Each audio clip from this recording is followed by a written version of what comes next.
In keeping with his reality TV roots, the former president preempted any Justice Department announcement of the charges against him in a series of posts on his social media network. In one, just a few moments ago, he wrote, quote, "I have been summoned to appear at the federal courthouse in Miami on Tuesday at 3 p.m.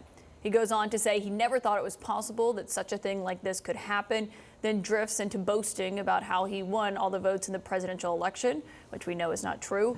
He also wrote in all caps, quote, "I am an innocent man."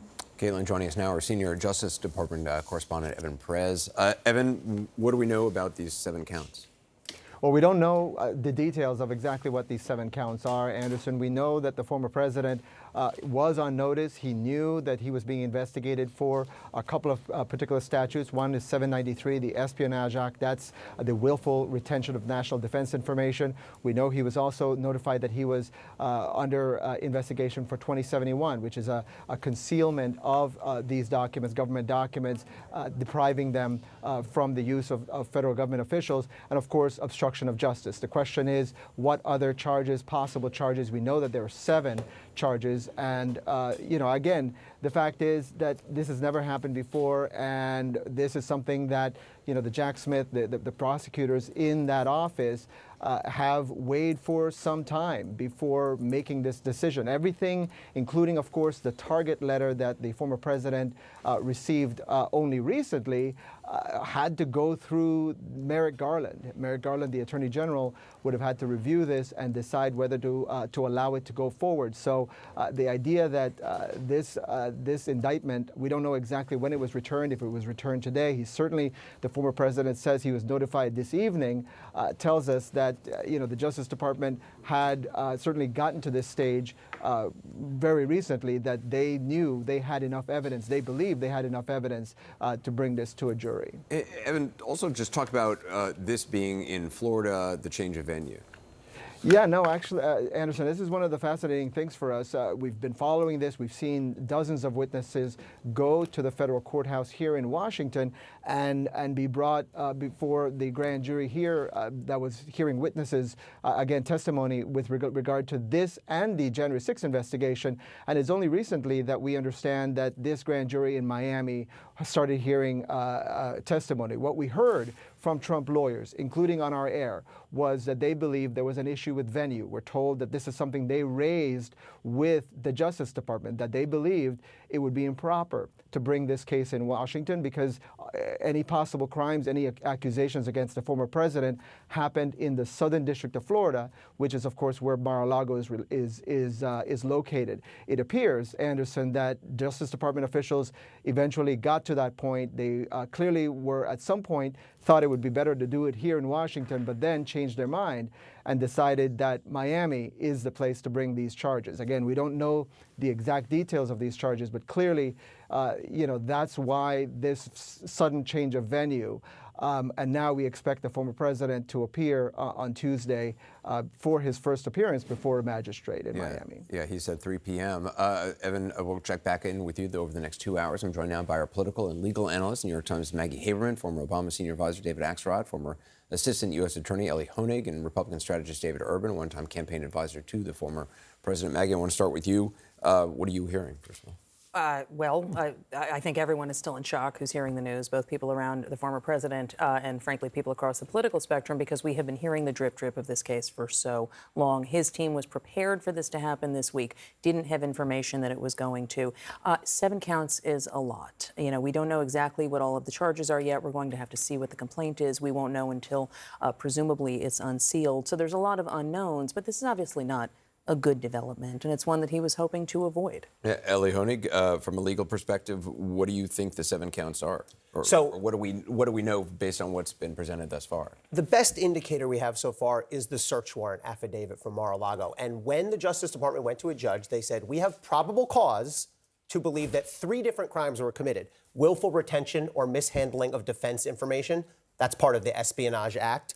Destruction or concealment of government documents, and then third, obstruction of justice. Now, federal prosecutors can break this out any way they want. It's possible we see multiple counts of some of those. It's possible we see any combination of those that adds up to 7. It could be that we see other counts, because what you put in your search warrant affidavit may not necessarily be what you indict on. And Anderson, bigger picture, even without seeing the specifics of this indictment, I think it's clear that Donald Trump is in for the fight of his life. This is a man who has been sued, deposed, taken the fifth, impeached twice, tried in the Senate, investigated by Congress, even indicted by the state authorities here in Manhattan. But being indicted by the Justice Department is different. This is a whole different ballgame.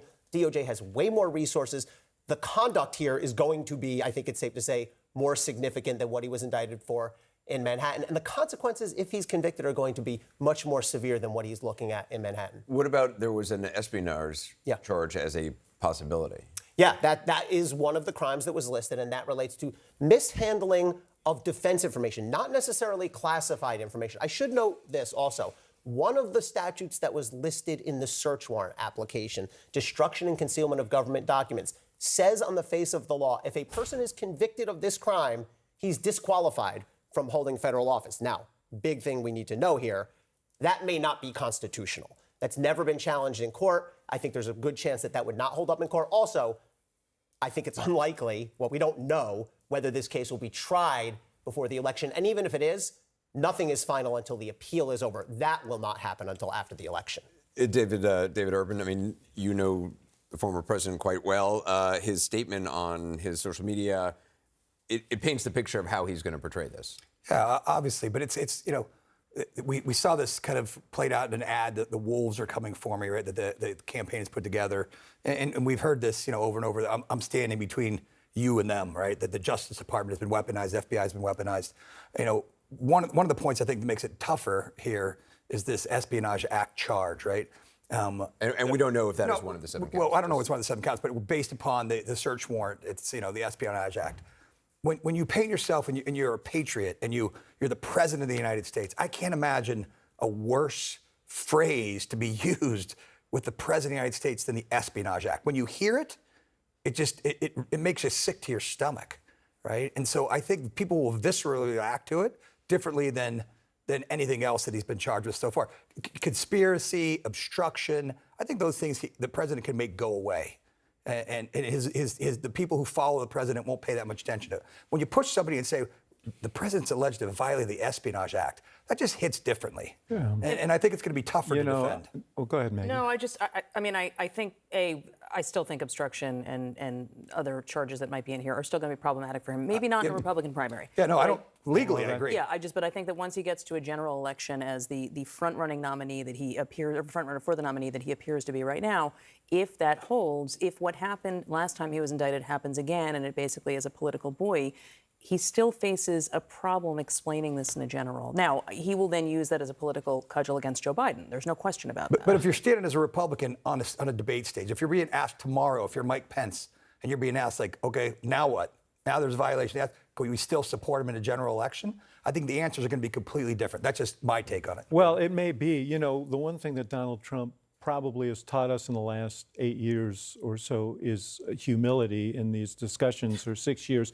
I haven't lived inside his head like Maggie has, but I've always, but it seems to me there's always been this interplay between his decision to run again and the possibility that he was going to be indicted, so that he could actually weaponize his campaign against these indictments. And I think that's what we're going to see, just as we did here in New York. He's going to say, as you say, you know, they're coming after us. They're trying to take our voice away. And you know, and no president's ever faced this before. They're not doing it to Biden. They're notwithstanding the fact that there's no real relationship between the two cases here. So you know, I think it's TBD. And I'll tell you, those, not to question the courage of those Republican candidates, but I think they're going to wait and see how people react to this. And Trump and he's meeting with his political advisors and not just his lawyers tonight. He's going to run a full-fledged campaign to try and use his supporters as his shield and his sword Maggie, against I saw these you charges. when David was saying about his decision to run, that this may have been a part of that calculus. Oh, yeah. I mean, I don't think it's the only thing. I think part of it is that if he didn't run, he's not relevant. It's a huge opportunity to, continue to raise a ton of money and have events at his clubs and so forth. But it's absolutely the case that he believed that this is, this is something that he could use, a political campaign could be used to say this case is political, that everything is political. We're getting information in drips and drabs. I want to go to Kristen Holmes right now, who has some new information. Kristen, what have you learned? Yeah, Anderson, we have learned that of these 7 charges, at least one of them is related to a conspiracy charge. Now, we don't know exactly what that means, but this is something that we believed the Department of Justice was trying to prove. We know they had brought in a number of lower-level aides trying to prove this conspiracy theory that there had been a larger conspiracy around obstruction of justice. Now, again, I want to be very clear. We do not know exactly what this conspiracy charge is. All we know so far is that there are 7 charges and that one of them, at least, is related to conspiracy. And we also know that the Department of Justice had brought in multiple sources trying to prove this point of conspiracy